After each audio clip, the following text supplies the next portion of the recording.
A nossa entrevista de hoje, senhoras e senhores telespectadores, é com o deputado federal Mauro Benevides Filho, um dos economistas respeitados do Brasil, que está com alguns outros colegas dele na Câmara e no Senado, à frente da discussão desse arcabouço fiscal e, sobretudo, da reforma tributária.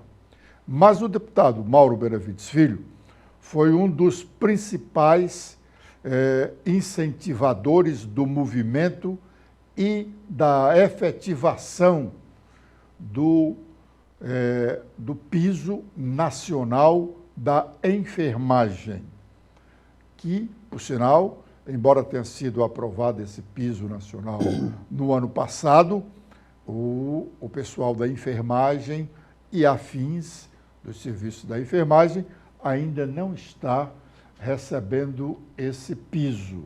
Mas o deputado federal Mauro Benevides Filho tem informação sobre isso e também nós vamos falar com ele, óbvio, sobre essas mudanças na economia nacional que se aguarda com tanta expectativa. Deputado Mauro Benevides, muito obrigado pela sua presença aqui nos estúdios da TV Otimista. E eu pergunto inicialmente ao senhor, sai ou não sai o piso da enfermagem? Bom, minha primeira palavra é agradecer a você, Edson, pela oportunidade, aos que fazem a TV Otimista, para a gente poder debater aqui esses 3 assuntos aí, dentre outros que estão extremamente em voga. Para mim é um privilégio mais especial pelo que eu acompanhei a sua vida, acompanho toda a sua trajetória de credibilidade e para mim, portanto, é muito especial poder conversar com todos os seus telespectadores e internautas, Edson, e internautas que vão nos acompanhar pelas redes sociais. Mas vamos lá, vamos começar pelo primeiro tema, que é piso da enfermagem, porque o que é que houve com o piso? Depois que a lei foi aprovada no Congresso Nacional, os hospitais de grande porte privado entraram no Supremo Tribunal Federal e questionaram que esse piso não tinha fonte de recursos e que isso, portanto, desestabilizaria, né, esses grandes hospitais. Então eu fui acionado, saiu eliminado o ministro Luiz Roberto Barroso. Aliás, se o senhor me permite, eu até poderia dizer que esses grandes hospitais não são parte, porque quem tem a fonte de indicação da fonte dos recursos é para o poder público. Para o poder público, eu vou explicar todos os entes que vão receber esses recursos. Que é o seguinte, então o Supremo sai com uma liminar, dizendo, olha, a lei, eu estou vendo aqui a lei e tal, mas está faltando a fonte de recursos. Data vênia, eu achava que o Supremo ia se limitar à condicionalidade da matéria, não, mas foram aí além desse julgamento e nós temos que respeitar. Fui acionado pelo presidente Arthur Lira, pelo presidente Rodrigo Pacheco, para buscar uma fonte de recursos, acompanhado sempre, que eu faço questão de frisar, a deputada federal Carmen Zanotto, que hoje é secretária de Saúde de Santa Catarina, e a deputada Alice Portugal, sempre me estimulando, me acompanhando para a gente encontrar essa fonte de recursos. Consegui encontrar no superávit financeiro dos fundos federais. O que é um fundo? É quando você cria uma taxa, você cria um tributo e vincula a uma despesa específica. Você não pode fazer nenhum. Você criou uma taxa para instalar TPs, telefones públicos no Brasil. Tem lá 8 bilhões de reais, mas não usa, porque não estão nem implantando. Então fiz minha assessoria, fez um levantamento disso e descobrimos que todo ano, portanto, atenção enfermagem, todo ano nós temos um excedente, um superávit financeiro da ordem de 30 bilhões de reais, mais uma vez, ano. E qual é o tamanho desse gasto para pagar o piso? É desse fundo... do superávit, eu não estou acabando o fundo. Muito bem. Ou esse exemplo desse fundo que você citou aí foi um exemplo aleatório, mas desse fundo é que tem esse dinheiro? Não, esse fundo é um dos que compõem o superávit dele, é um dos fundos que compõem esses 30 bilhões de superávit. É um deles. Eu cataloguei se eu não me engano, 42 fundos que estão lá. Tem mais fundos, mas esses 42 representam os superávites mais significativos. Eu me lembro que eu recebi telefonema de uma alta patente, também do Exército. Olha, você vai acabar com o meu fundo. Não vai acabar com o fundo de ninguém. O seu fundo fica aí. Todos estão preservados. Só a diferença que nós estamos tomando. Então, eu apresentei uma emenda constitucional. O Ministério da Economia, que em princípio tinha receios à época, em 2022, eu não estou mexendo em imposto de renda, IPI, PIS/COFINS, nada, não mexemos nas receitas. Isso tornou mais fácil a gente aprovar no Congresso Nacional, sem resistência, inclusive, do próprio governo. Dinheiro perdido. É dinheiro que estava lá, que sempre dá mais do que arrecada todo ano. Aprovamos a emenda constitucional, tanto na Câmara quanto no Senado, e ao apresentar, aí eu pedi ao presidente Rodrigo Pacheco, Edson, que comunicasse ao ministro Luiz Roberto Barroso que, olha, a fonte de recursos já está devidamente aprovada. Ele reconsidera a primeira liminar, ok, está tudo ok, solta uma segunda, dizendo que agora ele quer saber como esse dinheiro será repassado para os entes que são beneficiados na minha emenda, não é mais minha, agora é do Congresso Nacional, emenda constitucional. Quais são os entes que o dinheiro vai chegar? Para os quais o dinheiro vai chegar? Estados, Distrito Federal, municípios. Portanto, essa história do Paulo Zukovski dizendo que não vai ter, o ciúme da minha emenda constitucional, porque a dele, que um deputado amigo dele propôs, mexia no imposto de renda. E o Ministério da Fazenda não quer nem ouvir falar, tirar dinheiro deles. A minha, um pouco mais elaborada, um pouco mais examinada e tudo mais, exatamente para não mexer. Então, vou repetindo, estados, Distrito Federal, municípios, entidades filantrópicas, portanto, as Santa Casas estão dentro aqui do processo, que era outra fonte de rejeição para a aprovação do piso. E hospitais privados que atendam, no mínimo, 60% pelo SUS. Até esses hospitais, portanto, são os médios, pequenos e médios hospitais, as clínicas de hemodiálise, todas estão dentro desse repasse. Só não estão dentro os grandes hospitais que ainda estão procurando exercer uma certa pressão no próprio âmbito do Supremo. Então, quando saiu essa segunda liminar, eu me reuni com a ministra Nízia Trindade, da Saúde. Ela designou 2 técnicos, 2 pessoas da enfermagem e o deputado federal Mauro Benevides Filho, para a gente propor uma medida provisória que pudesse atender a segunda liminar, que era a operacionalização de como fazer esse repasse.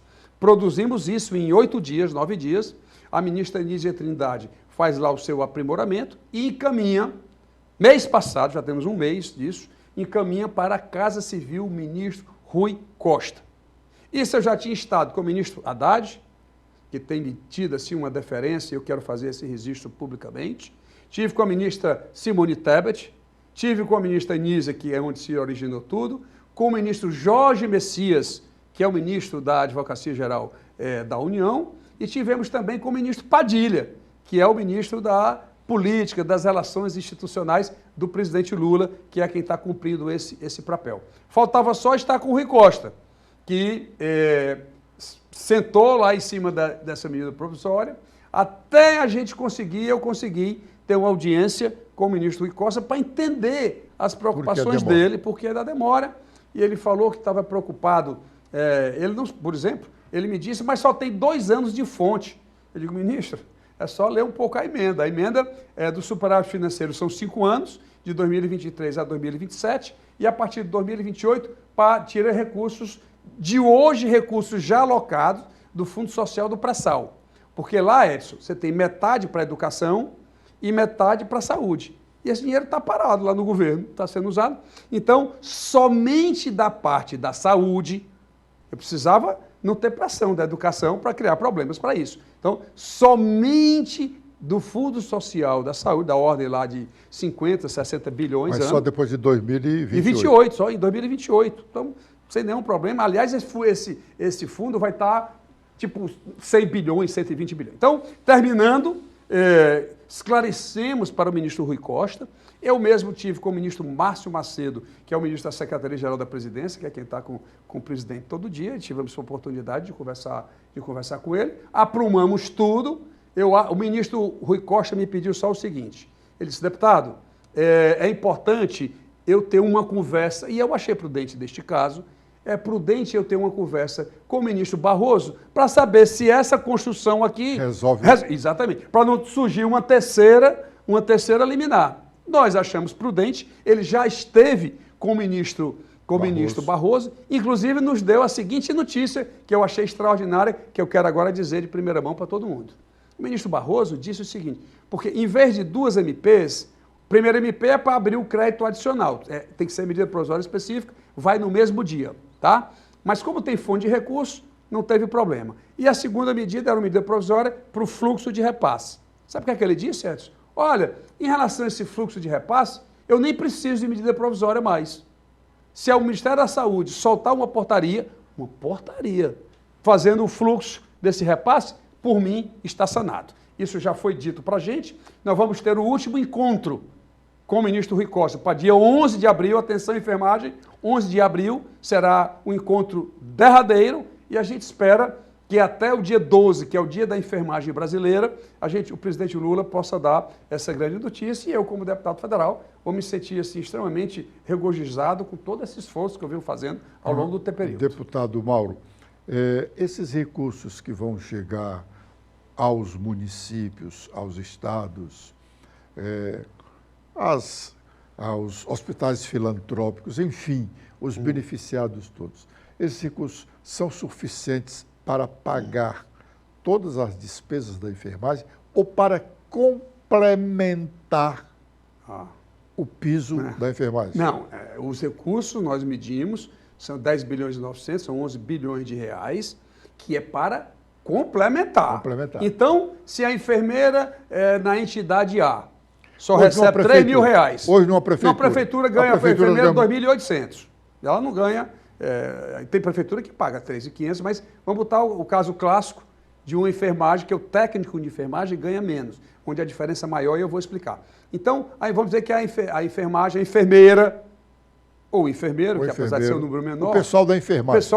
O pessoal da enfermagem são os 3 níveis, Edson. Vamos começar pela enfermeira. Vamos dizer que ele ganhe R$ 2.800. É porque eu não encontrei a palavra certa para definir os dois, o enfermeiro e a enfermeira. Aí eu digo o pessoal da enfermagem, sem saber que realmente tem o auxiliar. Isso. Então, se é 2.800 a remuneração e o piso é 4.750, o que vai ser provido é só a diferença. Senão ia dar. Você ia estar pagando folha de saúde de todos 5.500 e tantos municípios, todos os estados brasileiros, entidades financeiras, era uma conta sem fim. A gente está falando aí de quase 60 bilhões de reais. Nós vamos pagar a diferença do enfermeiro e da enfermeira, do técnico de enfermagem, cujo piso é 70% dos 4.750, e o auxiliar de enfermagem, e em alguns estados, parteiras, que ainda tem um resquício, mas, deputado, 50%. Mas, só disso aí. O movimento nasceu exatamente para beneficiar o pessoal da enfermagem. Mas aí apareceram uns agregados. Não tem outras pessoas? Não, veja, área...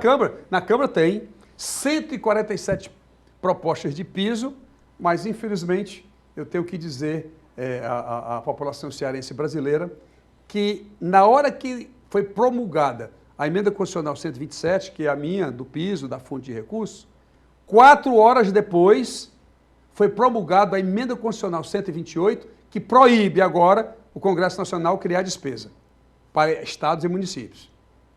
Então, está vedado constitucionalmente. Não existe mais essa conversa, criou para um, vai criar para o outro. Isso é de quem não conhece a emenda constitucional 128, já vigorando no Brasil, promulgada pelo Congresso Nacional, que veda a União empurrar despesa para estados e municípios, que era a grande demanda que os prefeitos tinham, por exemplo, que os estados também, mas vários prefeitos estiveram no meu gabinete.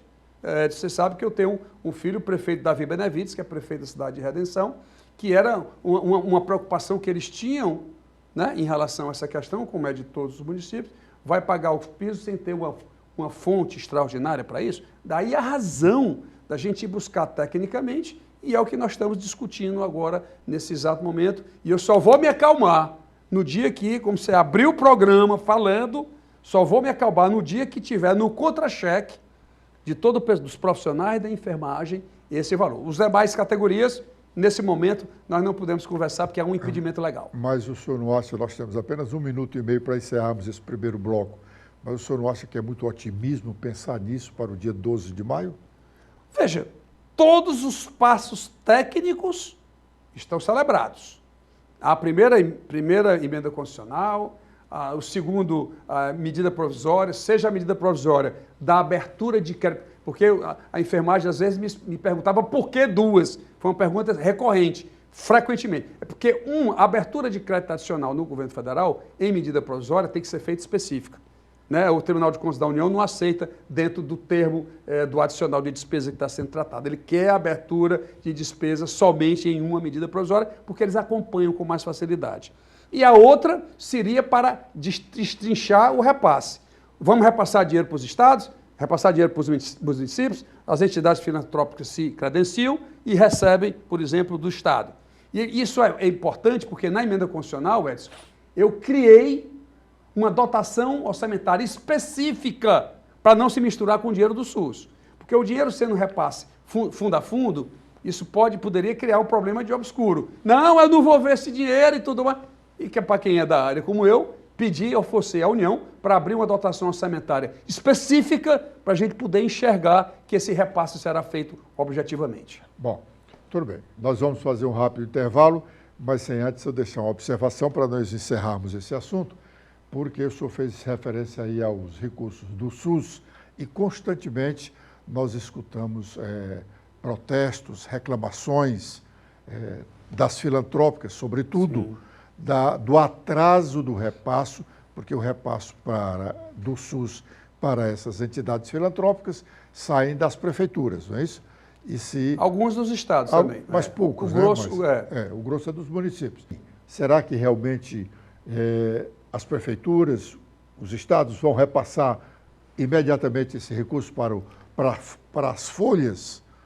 Bom, o detalhe orçamentário, o rigor com que nós tratamos da emenda constitucional é o que vai deixar esse fluxo totalmente perene, independente do repasse do SUS propriamente dito. Porque o SUS está congelado, os valores cirúrgicos e os outros procedimentos estão congelados há muitos anos.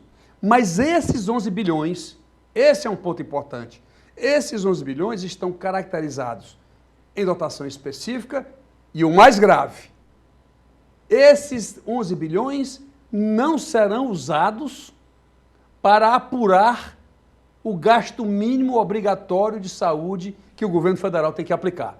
Ainda tem esse detalhe que foi colocado na emenda constitucional.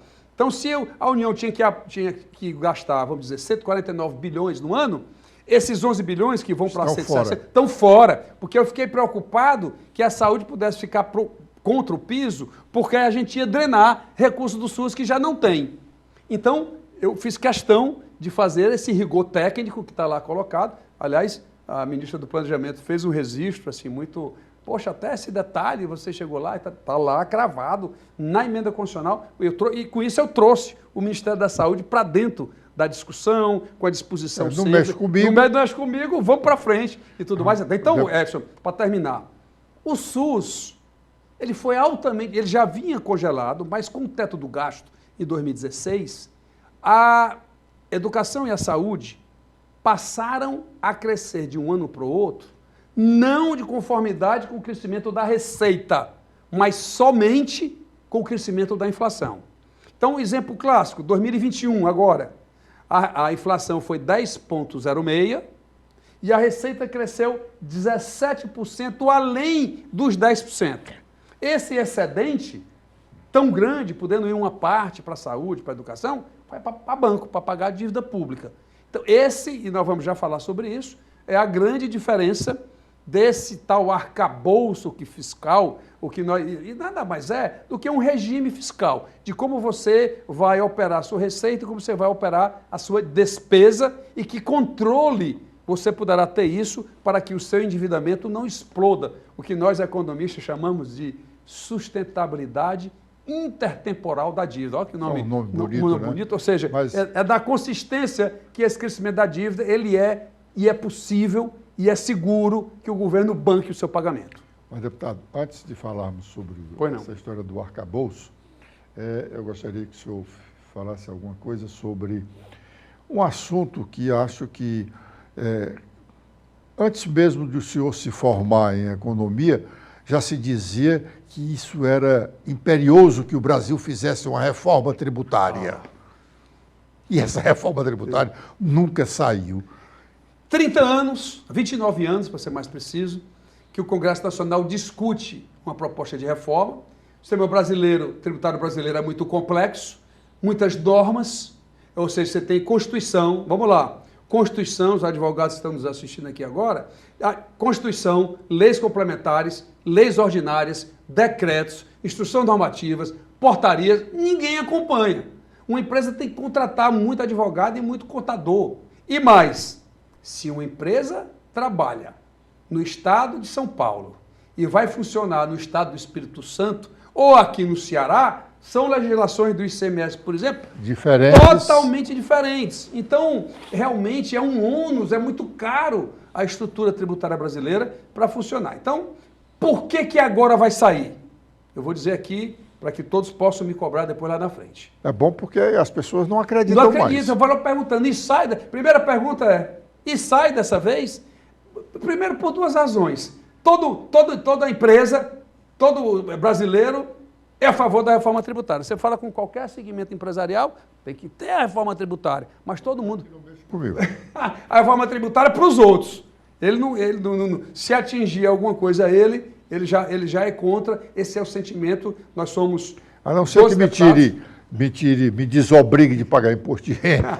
Aí não pode existir. Mas nós somos... A Câmara tem 513 deputados, né? Foram elegidos 12 para poder tocar essa junção entre a emenda constitucional 110, que é do Senado Federal, para não causar ciúme no Senado, e a emenda 45 lá da Câmara dos Deputados. Estamos fazendo uma migração, uma integração, das duas, e eu vou explicar agora as razões por que agora vai sair.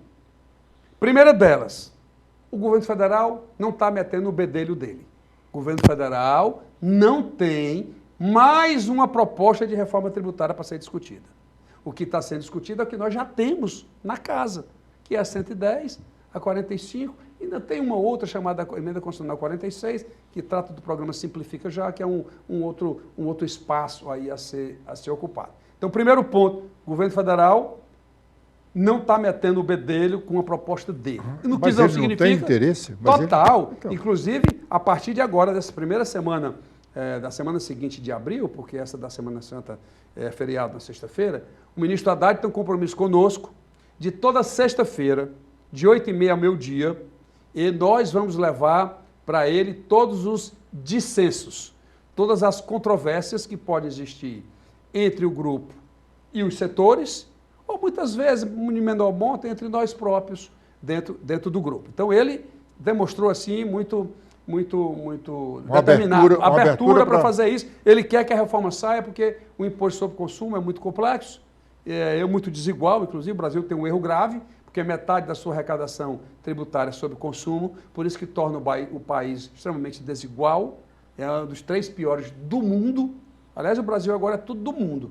É a maior taxa de juro real do mundo. E todo mundo acha que está muito bem, está tudo tranquilo, mas esse é um assunto que a gente vai falar lá depois. Então, primeiro ponto, o governo federal, solícito, nos atende, não vai entrar com a proposta dele, isso já tira 70% dos impedimentos. Da última vez em 2019... Das dificuldades que tem. Em 2019, um excelente andamento, eu já fazia parte, né, da comissão especial.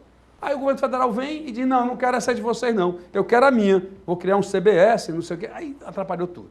Segundo ponto, os estados preocupados em fazer um IVA único, e aí os estados podiam ficar dependentes do governo federal, os municípios já achavam que... Então havia um conflito federativo muito grande, né? Esse ponto nós vamos resolver com a criação do IVA dual.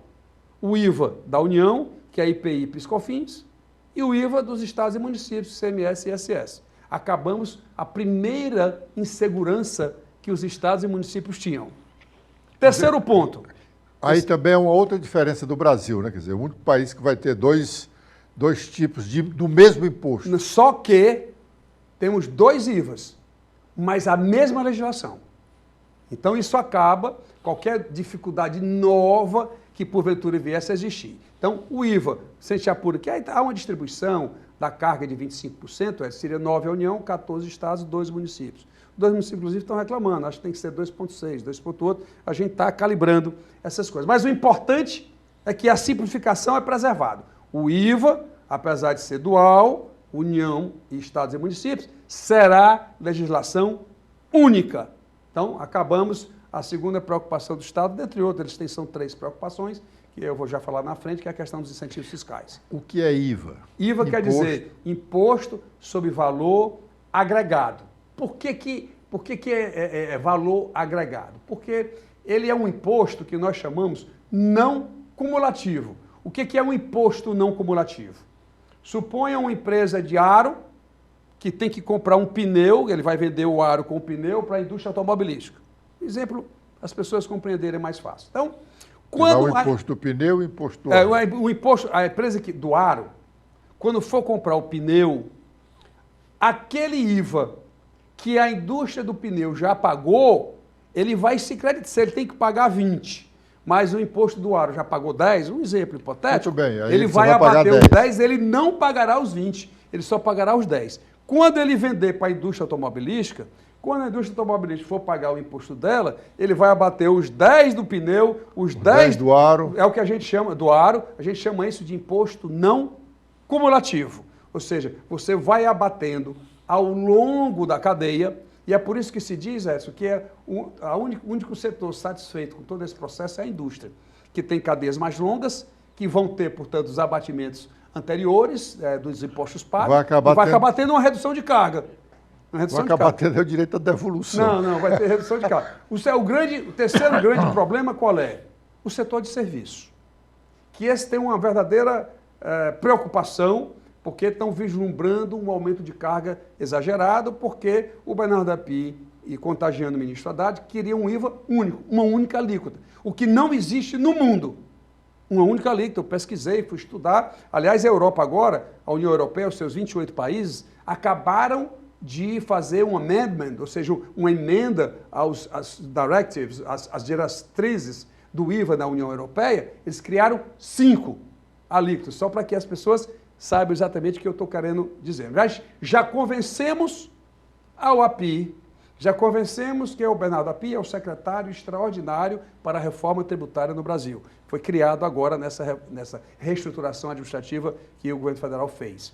Então, nós convencemos a ele que politicamente era inviável, porque o setor educacional, por exemplo, vamos lá que ele pague 5% de ISS, vai pagar 3 ou 4,65 de PiscoFins, mais um delta lá, dá 11,68. Se a alíquota de referência desse imposto de valor agregado for 25, que é a alíquota mínima que estão colocando, o aumento de carga é muito grande. Então, nós convencemos ao Ministério da Economia, ao Ministério da Fazenda hoje, desculpa, e ao Bernardo Api, que é o técnico que fica buzinando ali no ouvido do ministro Haddad, de que nós podemos ter 2 ou 3 alíquotas. Isso já tira a pressão que existia dentro do Congresso, por isso que nunca aconteceu, de que nós podemos recalibrar essa alíquota para o setor de serviços. Estamos falando de que grandes serviços? Educação, saúde, transporte coletivo, construção civil. Então, com essas alíquotas, a gente já resolve aí 2/3 da pressão, para não sair.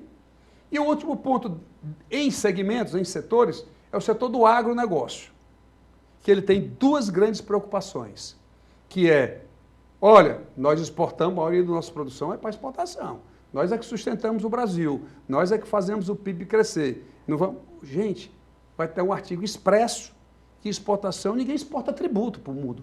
É desonerado, não terá IVA. Ou IBS, IBS quer dizer Imposto sobre Bens e Serviços, é a mesma coisa do IVA, é só o nome que é diferente. Então, mas o governo acabou de criar um imposto do combustível para exportação de combustível. Não terá, na emenda constitucional, previsão de cobrança de IVA em produtos exportados. Já tiramos a primeira. A segunda, essa é um pouco mais delicada. O agronegócio, quando ele vai apurar o seu débito e crédito, do que ele paga e do que ele paga da cadeia anterior, Edson, ele recebe um crédito presumido de 25%, um quarto do seu custo, é muito alto. O que é um crédito presumido? É como se fosse um incentivo fiscal de várias compras que ele fez na cadeia anterior, não pode medir, e aí o governo vai e dá um crédito presumido para eles. Como a reforma tributária vai eliminar os incentivos fiscais, olha o detalhe, inclusive para nós, aqui no estado do Ceará, que boa parte da indústria aqui tem incentivo fiscal, eles vão perder o crédito presumido de 25%, e eles dizem que vão ficar desamparados porque eles compram, Edson, de 180 mil produtores. E muita parte desses produtores não emitem nota fiscal. E se emitir nota fiscal, eles não vão poder se creditar. Então, nós estamos tentando fazer uma arrumação desse negócio. Quarto ponto, que é os estados, como você sai do princípio de origem para o princípio de destino. Como é isso? Quando o Ceará compra uma televisão de São Paulo, vamos dizer que a alíquota média, a alíquota modal, que a gente chama, que é o termo bonito, é 18%.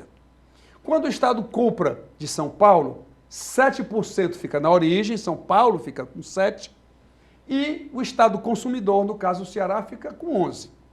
Com a reforma tributária, com o IVA ou com o IBS, os 18%, Edson, vão para o Estado consumidor.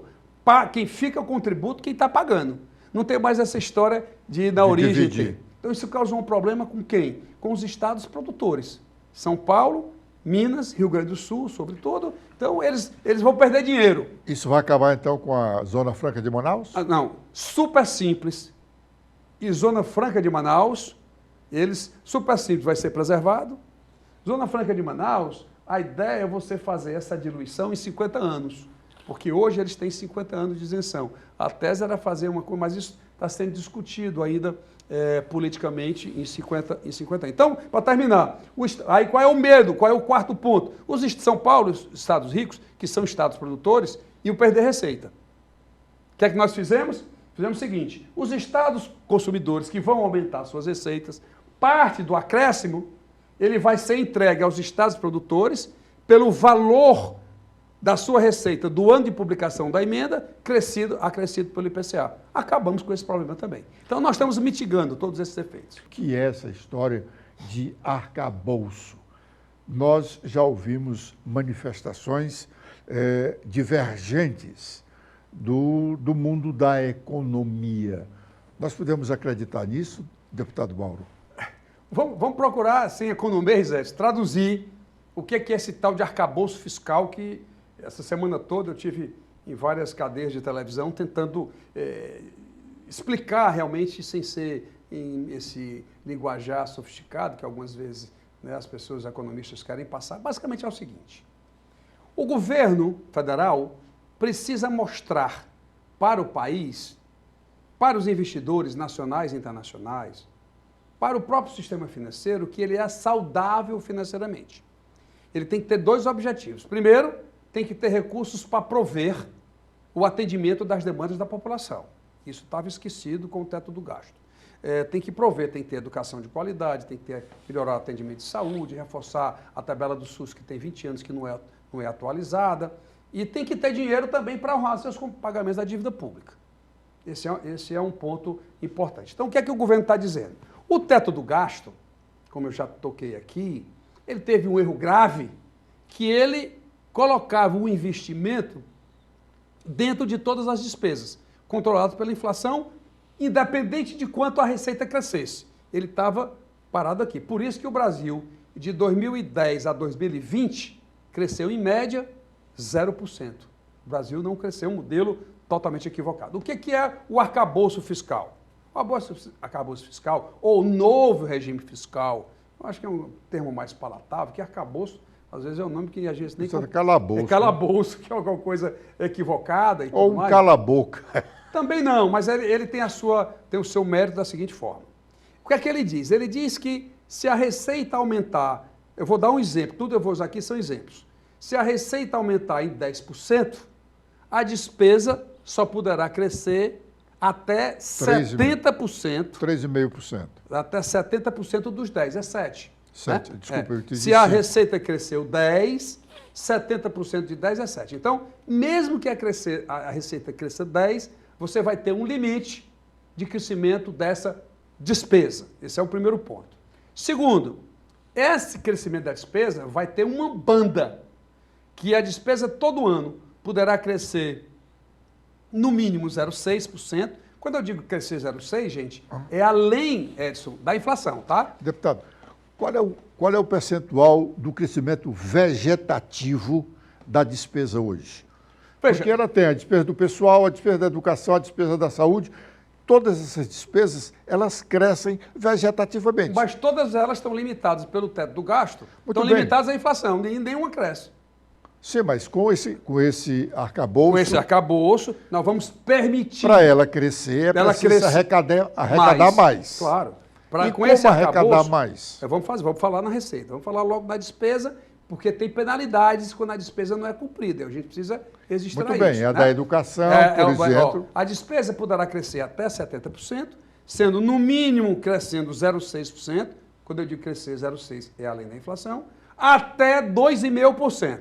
Isso significa que nesse exemplo hipotético, que a receita cresceu 10% e a despesa só poderá crescer 7%, a despesa só poderá crescer 7%, mesmo que 70% ele diga que pode crescer 7%, no entanto, a despesa não vai crescer, porque tem uma banda que diz que a despesa só poderá crescer até 2,5%. Você pode perguntar o seguinte, e essa diferença de 7 para 2,5 vai para onde? Duas funções. Primeiro, vai fazer um colchão, uma poupança, para quando a economia ficar deprimida, que as despesas tiverem que ser cortadas, esse colchão vem e vai lá para essas despesas, sobretudo os gastos sociais, e tenta se preservar essas despesas que para o presidente Lula elas são muito relevantes. E a outra parte, para pagar a dívida pública. Então, tem sim, e só o último ponto, Edson, se por acaso, porque associado com esses 70%, você vai ter também uma meta de resultado primário. O que é resultado primário?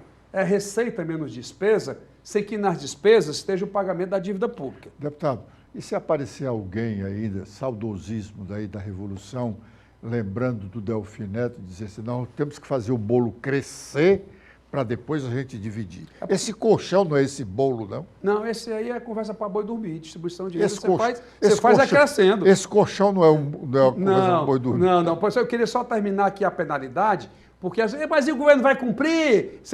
A primeira pergunta que vem é logo... porque é uma descrença generalizada. Então tudo bem, é um fundamento econômico muito bom, mas o governo vai cumprir, o outro governo anterior não cumpriu, esse também não vai cumprir. Calma, se por acaso a despesa crescer, por alguma razão, cresceu 75%, há uma penalidade para o ano seguinte. Se a receita continuar crescendo 10%, a despesa não poderá crescer 70%, só crescerá 50%, metade. Há uma penalidade e isso vai deixar, portanto, o governo focado para estar acompanhando, né, esse crescimento da despesa que é muito relevante. E em relação, agora esse detalhe, só o seu programa, Edson, vai saber aqui agora. Tem um segundo detalhe que é o seguinte, educação e saúde, educação tem vinculação com 18% do crescimento da receita. E saúde no Brasil, 15% da receita. Lembre que isso é diferente dos estados e municípios. No estado é 25% da educação e 12%, né? 12% saúde, e nos municípios 25% educação, 15% saúde. Então, 18 e 15. Olha o que é que vai acontecer que os economistas não se aperceberam ainda.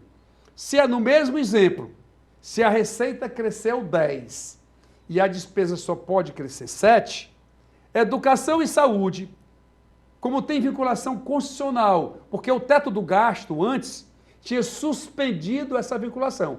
Emenda constitucional para emenda constitucional, o teto do gasto suspendeu essa vinculação por 20 anos, portanto ele só crescia para a inflação. Agora não. Olha o detalhe. Lei complementar não altera a Constituição.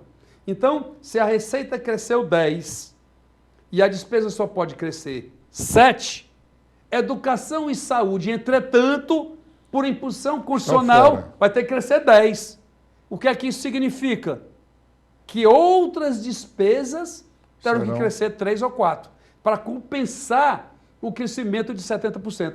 esse é um detalhe extremamente importante que a gente está tentando reverberar para quando tenho explicado aos meus colegas deputados um pouco desses detalhes que eu estou procurando passar aqui agora, porque isso vai comprimir outras despesas, mas o que se deseja é que os gastos sociais é que tenham um tratamento separado. Deputado, nós estamos hoje conversando, eu não diria empiricamente, porque o senhor já tem mais detalhes do que a população em geral.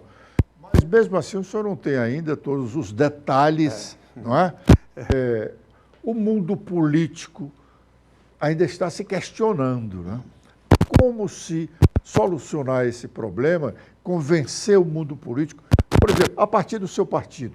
Será que a principal liderança do seu partido, o Ciro Gomes, o presidenciável Ciro Gomes, ele está chegando aí, qual será o discurso dele? Não, acho que o doutor Mauro está correto e nós estamos seguindo a linha do doutor Mauro. Como é que o mundo político vai... O que é que o mundo político diz? E os economistas? Primeiro, o ministro Haddad, ele apresentou na quinta-feira, antes dos senadores e da coletiva da imprensa, ele convidou 10 parlamentares lá na residência oficial do presidente Arthur Lira, e lá eu tive a oportunidade de fazer um pouco dessas perguntas que eu estou procurando relatar aqui. Foi mais um diálogo do que uma coletiva, que aí às vezes você não tem muito espaço, né, para clarear. É bem verdade, você tem razão, que o perigo mora nos detalhes. Nós não temos o texto que vai externar, que vai precisar tudo isso que nós estamos conversando aqui nesse exato momento. Eu, por exemplo, tenho receio de que, apesar da despesa poder crescer 70%, eu vou querer carimbar que parte disso tem que ir para o investimento. Porque o erro do teto gasto, cresceu o pessoal, cresceu a previdência, e para manter o teto do gasto, ele foi lá no investimento e cortou. O investimento saiu de 130 bilhões, 140 bilhões ano para 22, que era o que estava previsto para 2023. O investimento foi a grande válvula de escape, viu, Edson? Então, agora, nesse momento, se o ministro não fizer isso no texto, eu, como deputado federal, eu vou poder dar uma carimbada, um parágrafo dizendo do total de crescimento da despesa, né, se destinará a X%, enfim. Mas eu conversando com o secretário do Tesouro Nacional, que é o doutor Seron, ele, inclusive, tem me parecido bastante preocupado em fazer esse ajuste, e ele me disse que vai tentar colocar já no texto de ida para o Congresso. Se não chegar, já estou dizendo aqui de primeira mão, de que vou fazer uma emenda para poder assegurar, porque senão o impacto no crescimento econômico será nenhum, de novo. Apesar de muito bem fundamentado, mas o impacto do crescimento da economia vai ser zero. Sobretudo porque o Banco Central está com uma política de juros a maior do mundo, que diz que agrada muito o mercado. Você conhece o nome do mercado? Conhece quem é o mercado? A imprensa falou mercado. Quem é o que esse Zé Mané? Quem é ele? O nosso mercado aqui é o São Sebastião. São Sebastião. Parece que é um órgão do além, né? Que não existe, não tem o nome de uma pessoa, e a imprensa não dá. É uma figura abstrata. Uma figura abstrata. E não diz quem é o presidente e tal. Enfim, então o mercado, ele apesar de conviver com taxas de juros e a rentabilidade das suas aplicações financeiras serem muito grandes, mas isso tem prejudicado o setor empresarial. As pessoas não podem mais recorrer ao sistema financeiro para fazer um capital de giro, para financiar ali a sua produção temporariamente, que está muito caro. O Brasil está parando. E por último... É por isso que a indústria brasileira está... E outra coisa, eu acho que a reação da indústria é muito pequena. Primeiro, para quem gosta de números, primeiro trimestre de 2022... o Brasil cresceu 1,3%, aumentaram a taxa de juros. O segundo trimestre cresceu 0,9%. Não satisfeito, elevaram de novo a taxa de juros, o Brasil cresceu 0,3%. Não satisfeito, foram a 13,75%. A Selic, isso tem impacto na taxa de juros da ponta, que se eleva mais ainda. O quarto trimestre de 2022 foi menos. O Brasil evoluiu no quarto trimestre. Portanto, a expansão da economia em 2023 vai ser muito baixa, porque criaram tanta desestímulo à produção e estimulando o rentismo, e o que vai acontecer é que esse ano o PIB não cresce mais, dizem que é 1,2%, 1,3%, mais 3%, 4%, 5%, o PIB brasileiro não crescerá em 2023. Agora, se nós passarmos a segurança de que esse arcabouço é para valer, que as penalidades vão ser postas em práticas, o que é que isso gera? confiança no investidor privado. E tanto do investidor privado nacional, quanto nos investidores internacionais. Então você pode ter um influxo de capital para propiciar o investimento privado, que aí sim venha complementar a necessidade de investimento para fazer a economia crescer, sobretudo gerar emprego. As pessoas querem emprego, querem sobreviver. Deputado, o senhor passou a ideia aí em alguns momentos de que acredita no ministro Haddad. Eu vou esperar o textos. Eu acho que ele está bem intencionado. Não, mas tirando essa particularidade, que por sinal é muito importante, né, essa particularidade. Mas até agora, você tem visto razões para acreditar nele, vamos dizer com assim, toda a pressão que ele sofre do próprio ministro, partido apesar dele? dele não ser economista, a formação básica dele não é economista, é notário, apesar dele ter feito uma especialização em economia, mas gestão, Edson, você avalia muito pela equipe. Senso. Não, pelo bom senso, pela equipe que ele procurou formar. O bom senso começa de você da escolha da sua equipe. Perfeitamente. Então, eu entendo que ele tem uma pessoa bem representada na área tributária. Ele tem o Seron, que já vivenciou no município de São Paulo o que é um ajuste, fiscal. Você tem no Guilherme Melo, na Secretaria de Política Econômica, uma pessoa que está preocupada em prover, né, a educação e a saúde de melhor qualidade. Então, pelo menos na equipe, se o Haddad vai aceitar ou não, né, as opiniões da sua equipe, o tempo é que dirá. Tanto é que em relação ao arcabouço fiscal, eu vou poder ser mais enfático quando realmente eu tiver o texto escrito e minhas preocupações são 3 ou 4, uma delas é o investimento. Eu preciso aí saber exatamente qual o rumo que o Brasil vai tomar daqui para os próximos 4 anos, ser capaz de zerar seu déficit, ser capaz de fazer com que a dívida sobre PIB se estabilize ao longo dos anos e os investidores se animem e venham para cá, que é o que todos nós desejamos. O senhor fez referência aí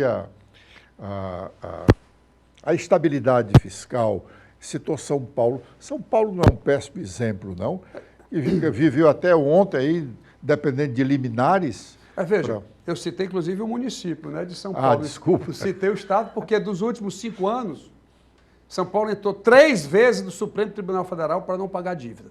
Aqui, nos meus quase 12 anos de Secretaria de Fazenda, sempre procurei convencer aos governadores, tanto Cid Gomes quanto Camilo Santana, de que nós não deveríamos questionar, tínhamos que fazer o nosso dever de casa e com essa política nós transformamos o Ceará no maior investidor do Brasil. Não precisou estar quebrando contrato, né, como São Paulo fez reiteradas vezes e depois fica cantando de galo, que é o estado mais rico, não honrando contratos. O governo federal, com a PEC dos precatórios, dentre outras, kamikaze e assim por diante, deu um calote nos precatórios, não pagou o que tinha que pagar em 2021 e remeteu para 2026.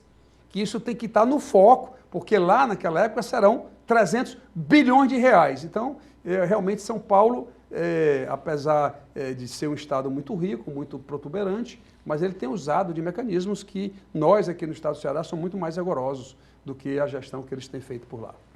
Deputado Mauro Benevides Filho, infelizmente nós estamos já praticamente no final do programa, não dá mais para eu perguntar sobre a situação econômico-financeira do estado do Ceará hoje, que se tem falado muito dela e gerado preocupação em algumas pessoas. Eu não posso perguntar porque temos 40 segundos, é para o senhor.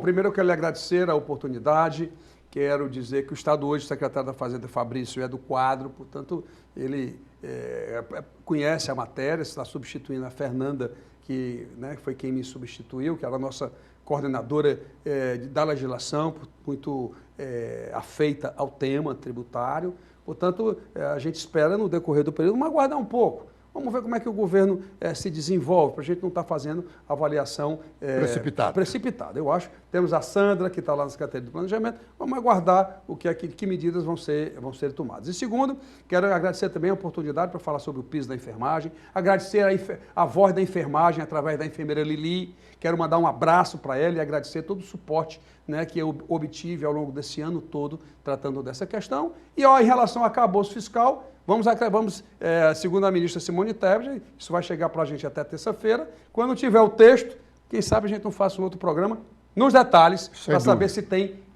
alicerce ou não para levar o Brasil à frente. Muito obrigado, Zeta. Eu que agradeço. Deputado. Muito obrigado. Obrigado, senhoras e senhores telespectadores. Até a próxima sexta-feira com um novo programa, uma nova entrevista.